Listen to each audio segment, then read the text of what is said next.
Hello दोस्तों, एक बार फिर से आप सभी का स्वागत है। आज हम बात करेंगे बीएड सेकेंड ईयर के पार्ट थर्ड की, जो फर्स्ट यूनिट का हम पढ़ रहे थे। तो ये पार्ट थर्ड है, तो इसके इम्पॉर्टेंट क्वेश्चंस देखेंगे जो हैं। आगे चलिए देखते हैं कि कौन कौन से इम्पॉर्टेंट क्वेश्चंस हैं। पहला क्वेश्चन दिया है कि पाठ्य सहगामी क्रियाओं को अन्य किस नाम से पुकारा जाता है। पाठ्य सहगामी क्रियाओं को अन्य किस नाम से पुकारा जाता है। ऑप्शन दिए हैं पाठ्येतर प्रवृत्तियाँ, कक्षेतर प्रवृत्तियाँ, पाठ्य सहगामी क्रियाएं, और ऑप्शन डी दिया है उपयुक्त सभी। तो इसका कौन सा हो जाएगा, यानी कि पाठ्येतर प्रवृत्तियाँ भी हैं और कक्षेतर प्रवृत्तियाँ भी कहते हैं और पाठ्य सहगामी क्रियाएं भी कहते हैं। तो इसका ऑप्शन नंबर डी यानी कि उपयुक्त सभी, ये इसका राइट आंसर हो जाएगा। आगे क्वेश्चन देखते हैं। पाठ्यक्रम के माध्यम से छात्रों के डैश डैश का विकास नहीं होता है। पाठ्यक्रम के माध्यम से छात्रों के डैश डैश दिया है, यहाँ फिल इन द ब्लैंक्स है। इसमें 4 ऑप्शन में से आपको यहाँ फिल करना है। का विकास नहीं होता है, तो किसका विकास नहीं होता है। ऑप्शन दिए हैं शारीरिक, मानसिक, नैतिक और टी कोई नहीं। तो इसमें क्या हो जाएगा, पाठ्यक्रम के माध्यम से छात्रों का विकास नहीं होता है। यानी कि पाठ्यक्रम के माध्यम से छात्रों का विकास कैसे कैसे होता है, शारीरिक विकास भी होता है, मानसिक विकास भी होता है और नैतिक विकास भी होता है। तो यहाँ पर नहीं पूछा गया है किसका नहीं होता है, तो इसमें ऑप्शन नंबर डी, अगर कोई ऑप्शन नहीं दिया तो इस ऑप्शन नंबर डी यानी कि कोई नहीं, यानी नहीं होता, तो ये ऑप्शन इसका सही हो जाएगा। क्योंकि पाठ्यक्रम से ये इन तीनों का शारीरिक विकास भी होता है, छात्रों का मानसिक विकास भी होता है और नैतिक विकास भी होता है। तो इसका option number D right answer हो जाएगा। अगला क्वेश्चन देखते हैं। क्यूरेरे किस भाषा का शब्द है। क्यूरेरे किस भाषा का शब्द है। ऑप्शंस दिए हैं लैटिन, जापानी, अंग्रेजी और जर्मन। तो क्यूरेरे जो है ऑप्शन नंबर ए यानी कि ये लैटिन भाषा का शब्द है। अगला क्वेश्चन दिया है क्यूरेरे का अर्थ क्या है। तो क्यूरेरे का अर्थ ऑप्शन दिए हैं दौड़ लगाना, पढ़ना, कार्य करना और इनमें से कोई नहीं। तो क्यूरेरे का अर्थ होता है दौड़ लगाना। तो ऑप्शन नंबर ए इसका भी सही हो जाएगा। राइट आंसर ए है दौड़ लगाना। तो क्यूरेरे का अर्थ दौड़ लगाना और क्यूरेरे किस भाषा का शब्द है, लैटिन भाषा का शब्द है। अगला क्वेश्चन देखते हैं। पाठ्यक्रम को मानव जाति के संपूर्ण ज्ञान तथा अनुभव का सार समझना चाहिए। प्रयुक्त परिभाषा दी गई, किसके द्वारा दी गई। ऑप्शन दिए हैं फ्रोबेल के द्वारा, मुनरो के द्वारा, हेनरी के द्वारा और इनमें से कोई नहीं। तो किसके द्वारा दी गई है, तो ऑप्शन नंबर ए फ्रोबेल के द्वारा ये परिभाषा दी गई है। तो ऑप्शन नंबर ए यानी कि पाठ्यक्रम को मानव जाति के संपूर्ण ज्ञान तथा अनुभव का सार समझना चाहिए, किसने कहा था, किसके द्वारा दी गई, फ्रोबेल के द्वारा। तो इसका ऑप्शन नंबर ए सही हो जाएगा। आगे देखते हैं। अगला क्वेश्चन है। अध्यापक तथा छात्र को जोड़ने का कार्य करता है। अध्यापक तथा छात्र को जोड़ने का कार्य पाठ्यक्रम करता है, करिकुलम यानी कि पाठ्यक्रम करता है। तो इसका आंसर पाठ्यक्रम हो जाएगा। अगला क्वेश्चन है। अध्यापक के अलावा छात्रों के लिए दूसरा पथ प्रदर्शक है। अध्यापक के अलावा छात्रों का दूसरा पथ प्रदर्शक कौन है, पाठ्यक्रम। पाठ्यक्रम है इसका, ये राइट आंसर हो जाएगा। अगला है क्वेश्चन है। पाठ्य वस्तु में किस ओर ध्यान दिया जाता है। पाठ्य वस्तु में किस ओर ध्यान दिया जाता है, तो ज्ञानात्मक पक्ष। पाठ्यक्रम में संतुलित विकास पर दिया जाता है और पाठ्य वस्तु में ज्ञानात्मक पक्ष पे। यानी कि पाठ्य वस्तु का अगर पूछा जाएगा तो आप ज्ञानात्मक पक्ष करेंगे, और अगर पाठ्यक्रम में पूछा जाएगा तो संतुलित विकास पर यानी कि सर्वांगीण विकास पर ध्यान दिया जाता है। अगला क्वेश्चन है। किस पाठ्यक्रम में कुछ विषय तो अनिवार्य होते हैं तथा अन्य ऐच्छिक होते हैं। तो कोर पाठ्यक्रम में कुछ विषय तो अनिवार्य होते हैं और कुछ विषय क्या होते हैं, ऐच्छिक होते हैं। यानी कि इसका आंसर क्या हो जाएगा, कोर पाठ्यक्रम। अगला है। मूल पाठ्यक्रम में आने वाले अनिवार्य विषय हैं कौन कौन से। अगर देखा जाए तो मूल पाठ्यक्रम में कौन कौन से अनिवार्य विषय होते हैं। विज्ञान, कला, संगीत एवं प्रायोगिक कार्य, स्वास्थ्य, शिक्षा एवं शारीरिक परीक्षण, गणित, भाषा और सामाजिक विषय। ये जितने भी विषय हैं ये क्या होते हैं, मूल पाठ्यक्रम में अनिवार्य विषय होते हैं। ये हमें पढ़ने होते हैं। तो आपको ये सभी पता होना चाहिए कि मूल पाठ्यक्रम में कितने अनिवार्य विषय होते हैं। यहाँ जितने भी दिए हैं ये सब अनिवार्य विषय हैं। इसका आंसर हो जाएगा। आगे देखते हैं। पाठ्यक्रम की कनिंघम की परिभाषा दीजिए। बहुत लोकप्रिय परिभाषा है। पाठ्यक्रम की कनिंघम की परिभाषा लोकप्रिय परिभाषा है, ये दीजिए, बताइए कौन कौन सी है। तो इसका परिभाषा होगी, पाठ्यक्रम अध्यापक रूपी कलाकार के हाथ में वह साधन है जिसके माध्यम से वह अपने पदार्थ रूपी छात्र को अपने कलाग्रही रूपी स्कूल में विकसित करता है। कनिंघम ने पाठ्यक्रम की क्या परिभाषा दी कि पाठ्यक्रम अध्यापक रूपी कलाकार के हाथ में वह साधन है जिसके माध्यम से वह अपने पदार्थ रूपी छात्र को अपने कलाग्रही रूप में विकसित करता है। ये इसकी परिभाषा है, बहुत लोकप्रिय परिभाषा है। आप इसको याद कर लीजिए, समझ लीजिए अच्छे से, ताकि इसमें आपसे कोई गलती ना हो। आइए नेक्स्ट क्वेश्चन देखते हैं। आइए हम इसके कुछ टॉपिक से समझ लेते हैं कि पाठ्यक्रम के तत्व कौन कौन से होते हैं। पाठ्यक्रम के तत्व, उद्देश्य, अंतर्वस्तु और अधिगमकर्ता अनुभव और मूल्यांकन। आइए इससे आगे समझ लेते हैं कि जो अगर टॉपिक हमारी क्लियर हो गया तो हम आगे अच्छे से समझ ले पाएंगे। तो पाठ्यक्रम संरचना के प्रमुख सोपान क्या होते हैं? पाठ्यक्रम संरचना के, तो व्हीलर के अनुसार पाठ्यक्रम संरचना के प्रमुख 5 सोपान या पद हैं। कौन कौन से? पहला है शैक्षिक उद्देश्यों का निर्धारण, दूसरा होता है अधिगम अनुभवों का चयन, और तीसरा है उपयुक्त अंतर्वस्तु का चयन, चौथा है अनुभवों एवं अंतर्वस्तु का संगठन, और पांचवा होता है मूल्यांकन। यानी कि पाठ्यक्रम संरचना के ये 5 प्रमुख सोपान होते हैं व्हीलर के अनुसार।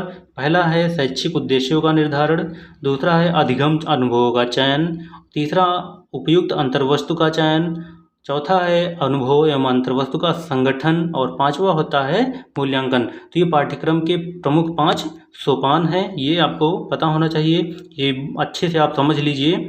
जो देखो यहाँ पर एक चार्ट भी दिया हुआ है कि 5 होते हैं, कौन कौन से? लक्ष्य, उद्देश्य, अधिगम अनुभव, अंतर्वस्तु का चयन, अधिगम अनुभव एवं अंतर्वस्तु का संगठन और मूल्यांकन। तो ये चार्ट बहुत इंपॉर्टेंट है, आप इस चार्ट को अच्छे से समझ लीजिए। आगे बढ़ते हैं। अगला है हमारा कि उद्देश्यों के निर्धारण। उद्देश्य के निर्धारण में ये कुछ टॉपिक्स दिए हैं, पॉइंट्स दिए हैं, आप ये सभी जो हैं याद कर लीजिएगा, समझ लीजिएगा कि पाठ्यक्रम में उद्देश्यों के निर्धारण से क्या होता है। शैक्षिक, और ये दिए 1 2 3 ऐसे ही करके सब आप ये समझ लीजिएगा। आगे बढ़ते हैं। अगला है शैक्षिक उद्देश्यों के स्रोत, यानी कि शैक्षिक उद्देश्यों के स्रोत क्या हैं? तो शैक्षिक उद्देश्य, क्योंकि यद्यपि स्रोतों का पता लगाना आसान नहीं होता, क्योंकि एक तो इनकी संख्या अनंत होती है, इसलिए हम शैक्षिक स्रोतों का पता नहीं लगा सकते हैं, और इन्हें निम्न वर्गों में नियोजित किया जाता है: समाज, व्यक्ति और ज्ञान। समाज, व्यक्ति और ज्ञान, ये हमारे क्या हैं? ये हमारे शैक्षिक उद्देश्यों के स्रोत हैं। हम तीनों से क्या शैक्षिक उद्देश्यों के स्रोत की जानकारी प्राप्त करते हैं। और व्हीलर के द्वारा प्रस्तावित मानदंड क्या हैं? आगे देखते हैं कि कुछ व्हीलर के द्वारा प्रस्तावित मानदंड हैं कि अधिगम अनुभवों के चयन के संबंध में व्हीलर ने प्रस्तावित मानदंड अधिक व्यापक एवं वैज्ञानिक हैं। इसके 7 बिंदु हैं जो अधिगम के सिद्धांतों के आधार पर निर्धारित किए गए हैं। ये कौन कौन से सिद्धांत हैं? वैधता, व्यापकता, विविधता, उपयुक्तता, प्रतिमान, जीवन तादात्म्य और विद्यार्थियों का सहभागित्व। वैधता में क्या होता है कि यह वैधता केवल उन्हीं अधिगम चुनाव अनुभवों का चयन किया जाता है जो उद्देश्यों की पूर्ति में सहायक हों। यानी कि वैधता में केवल उन्हीं अधिगम अनुभवों का चयन किया जाता है जो उद्देश्यों की पूर्ति में सहायक हों। और उसके बाद व्यापकता है, विविधता है, विविधता भी भिन्नता अब एक सर्वमान्य सिद्धांत है, व्यक्तिगत विभिन्नता अब एक सर्वमान्य सिद्धांत भी है, और उपयुक्तता ये नेक्स्ट पॉइंट है। तो और प्रतिमान है, इसके बाद तादात्म्य है, विद्यार्थियों का सहभागित्व है। ये बहुत इंपॉर्टेंट जो हैं पॉइंट्स हैं, आप इस टॉपिक को अच्छे से समझ लेना, और ताकि इससे आपके एक भी प्रश्न ना छूटें। आइए आगे देखते हैं। नेक्स्ट क्वेश्चन है शिक्षण है। शिक्षण है, शिक्षण क्या है? एक कला एवं विज्ञान है। शिक्षण क्या है? एक कला एवं विज्ञान है, इसका उत्तर हो जाएगा। अगला क्वेश्चन है शिक्षक एवं छात्र में डैश दिया है के माध्यम से अंतःक्रिया होती है। किसके माध्यम से अंतःक्रिया होती है? शिक्षक और छात्र के मध्य पाठ्यवस्तु के माध्यम से। पाठ्यवस्तु के माध्यम से शिक्षक एवं छात्र के मध्य अंतःक्रिया होती है, इसका उत्तर हो जाएगा। अगला है 35 नंबर है शिक्षण कैसी प्रक्रिया है? एक पक्षी, द्विपक्षी, त्रिपक्षी और इनमें से कोई नहीं। तो शिक्षण कैसी है? त्रिपक्षी प्रक्रिया है। कैसी है? त्रिपक्षी। तो इसका ऑप्शन नंबर सी ये राइट आंसर हो जाएगा। त्रिपक्षी शिक्षण एक त्रिपक्षी प्रक्रिया है। अगला क्वेश्चन देखते हैं प्रभावशाली शिक्षण में छात्रों का विकास होता है। प्रभावशाली शिक्षण में छात्रों का कैसा विकास होता है। अब प्रभावशाली अगर शिक्षण होगा तो उसमें आंशिक पक्ष, आंशिक एक दो पक्षों का होगा नहीं, और किसी भी पक्ष का ऐसा हो ही नहीं सकता, केवल तार्किक पक्ष का ये भी नहीं हो सकता। तो ऑप्शन नंबर कौन सा होगा, बी, यानी कि सभी पक्ष होगा। यानी प्रभावशाली शिक्षण में छात्र का सर्वांगीण विकास किया जाता है। सर्वांगीण में क्या आ जाते हैं, सभी पक्ष आ जाते हैं। तो इसका ऑप्शन नंबर 36 का ऑप्शन नंबर बी ये इसका राइट आंसर हो जाएगा, यानी कि सभी पक्षों का प्रभावशाली शिक्षण में छात्रों का विकास होता है। अगला है शिक्षण प्रक्रिया का पक्ष है। शिक्षण प्रक्रिया का पक्ष क्या है, हम शिक्षण प्रक्रिया में कैसे पढ़ाते हैं, कैसे पढ़ा सकते हैं, संकेत और चिन्ह के द्वारा, भाषा विज्ञान के द्वारा, शिक्षण का तर्क और उपयुक्त सभी। यानी कि ये भी होता है, संकेत एवं चिन्ह के द्वारा भी शिक्षण प्रक्रिया का एक पक्ष है, भाषा विज्ञान भी एक पक्ष है, और शिक्षण का तर्क भी एक पक्ष है। तो इसका आ जाएगा उपयुक्त सभी, यानी कि ए, बी और सी ये तीनों क्या हैं, सभी सही आंसर हैं। यानी कि इन तीनों का हम शिक्षण प्रक्रिया के माध्यम से इनका प्रयोग करते हैं, इनके माध्यम से ही हम क्या करते हैं, शिक्षण प्रक्रिया, शिक्षण कार्य करते हैं। अगला क्वेश्चन है शिक्षण प्रक्रिया में स्वतंत्र चर होता है। शिक्षण प्रक्रिया में स्वतंत्र चर होता है। स्वतंत्र चर कौन होता है, तो शिक्षक होता है। शिक्षक स्वतंत्र होता है शिक्षण प्रक्रिया में, ये इसका उत्तर हो जाएगा। जबकि छात्र नहीं होता है, छात्र स्वतंत्र नहीं होता है। अगला क्वेश्चन देखते हैं शिक्षण प्रक्रिया में आश्रित चर किसे माना जाता है। देखो नेक्स्ट क्वेश्चन, वो स्वतंत्र चर था, शिक्षक, शिक्षण प्रक्रिया में शिक्षक क्या होता है, स्वतंत्र चर होता है, और आश्रित चर किसे माना जाता है, छात्र को। तो छात्र को आश्रित चर माना जाता है। शिक्षण प्रक्रिया में स्वतंत्र होता है शिक्षक, और आश्रित होता है, आश्रित चर होता है, छात्र होता है। तो इसका ये आंसर हो जाएगा। अगला क्वेश्चन है प्रभावशाली शिक्षण हेतु शिक्षक का प्रथम कार्य है। प्रभावशाली शिक्षण हेतु शिक्षक का प्रथम कार्य है, क्या है, निदान, उपचार, मूल्यांकन और या इनमें से कोई नहीं। तो ऑप्शन नंबर ए, यानी कि निदान करना। प्रभावशाली शिक्षण हेतु शिक्षक का प्रथम कार्य है निदान करना। समस्या भी, कोई भी समस्या है छात्र की, तो उसका सबसे पहले क्या करे, वो निदान करे। तो इसका ऑप्शन नंबर ए सही हो जाएगा। अगला क्वेश्चन है मूल्यांकन का कार्य होता है। मूल्यांकन का कार्य कैसा होता है, उपचारात्मक कार्य की प्रभावशीलता की जांच करना। यानी कि मूल्यांकन का कार्य प्रभावशीलता की जांच करना होता है। अगला क्वेश्चन है प्रभावशाली शिक्षण की समस्या नहीं है। प्रभावशाली शिक्षण की समस्या नहीं है, कौन सी समस्या नहीं है, तो ऑप्शन दिए हैं बड़ी कक्षाएं, ये बहुत बड़ी समस्या है। अगर बड़ी कक्षाएं हैं तो श्रेणी रहित है। अगर श्रेणी सहित होती तो हो सकता था, लेकिन श्रेणी रहित विद्यालय है। और समूह शिक्षण है, प्रभावशाली शिक्षण समूह में भी अच्छे से नहीं हो सकता। तो कौन सी समस्या नहीं है, तो व्यक्तिगत विभिन्नता का ज्ञान। तो इसका ऑप्शन नंबर डी क्या हो जाएगा, राइट आंसर है। तो यानी कि प्रभावशाली शिक्षण की समस्या नहीं है, कौन सी, व्यक्तिगत विभिन्नता का ज्ञान, ये इसकी समस्या नहीं है।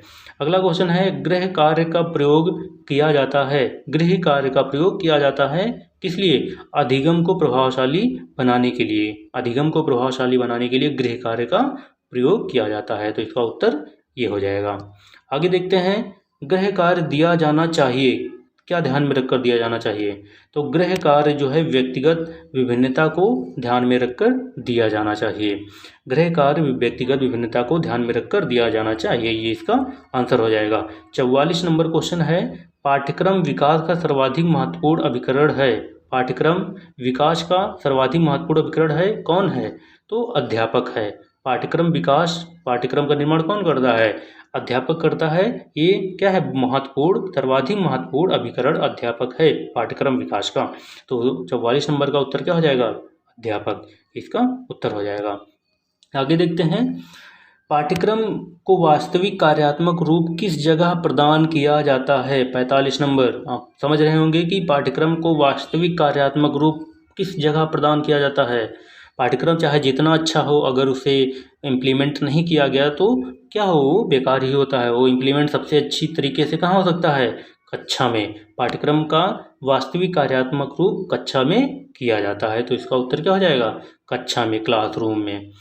46 नंबर क्वेश्चन है एक शिक्षक को अपने शिष्य के अतिरिक्त अन्य किस विषय का ज्ञान होना चाहिए।